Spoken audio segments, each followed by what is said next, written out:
Welcome to this video about PDA. What is PDA? Pathological demand avoidance is widely understood to be a profile on the autism spectrum, involving the avoidance of everyday demands and the use of social strategies as part of this avoidance. Responses to conventional approaches to teaching, support and parenting will be somewhat different. A PDA profile of autism can be extrovert, where demand avoidance is quite overt, or it may be introvert, where demands may be resisted more quietly and difficulties are more masked. All children and young people are individuals with different strengths, interests and challenges. Some children and young people with a PDA profile may appear to need control, which is anxiety related, experience intense emotions and mood swings, be comfortable in role play, pretense and fantasy, sometimes to an extreme extent. And they may express repetitive or restrictive interests through social bonds, for example to real people or to fictional people. What are demands? Demands in PDA are many and cumulative. It can be helpful to think about some of the different types of demands, including direct requests or questions from others, such as put your shoes on or would you like a drink. Indirect demands, such as praise, which can lead to anxiety over future expectations rather than the intended positive reinforcement, or time, an additional demand on top of the demand itself, or uncertainty, not knowing or not being in control of what's happening can trigger anxiety. Demands within demands. These are the smaller implied demands within larger demands. For example, within the demand of going to assembly are the demands of remaining seated, responding appropriately, sitting next to others, and being quiet. The I ought to feelings of daily life, such as getting up, washing, and getting dressed.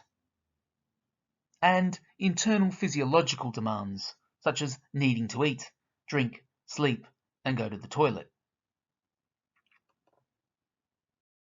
What is demand avoidance? Demand avoidance involves not being able to do certain things at certain times. An expectation to do something from someone else or from within ourselves can lead to a feeling of a lack of control, causing anxiety and then panic. It is important to recognize that demand avoidance is a natural human trait. Avoiding demands is something we all do to different degrees and for different reasons. However, PDA is all-encompassing, with many everyday demands avoided simply because they are demands. There can be an irrational quality to this avoidance, for example, a very dramatic response to a small request. How are demands avoided? There is usually a hierarchy of avoidance approaches, although escalation can also be very rapid, especially if pushed. Initial avoidance approaches might include distraction, delaying tactics, giving explanations as to why they cannot comply, incapacitating themselves, for example saying, "my legs don't work," and withdrawing into role play or fantasy. If these approaches do not enable the demand to be avoided, panic may rise, resulting in a fight, flight, or freeze anxiety response. Meltdowns within this context could be interpreted being like panic attacks. Understanding this hierarchy of avoidance approaches is key when thinking about effective strategies. Strategies. Some of these strategies might be useful for a pupil with a PDA profile. Make requests instead of explicit instructions, avoiding demand words such as must, need, can't, and will, and using instead phrases such as let's see if, I wonder if you could, and is it okay if. Phrase praise as an opinion rather than a fact. For example, I think you've tried very hard today, and I really liked it when. Instead of telling the pupil what will happen, try and imply it instead. For example, try questions such as, which colour pen would you like to use? And how much time do you need to get ready?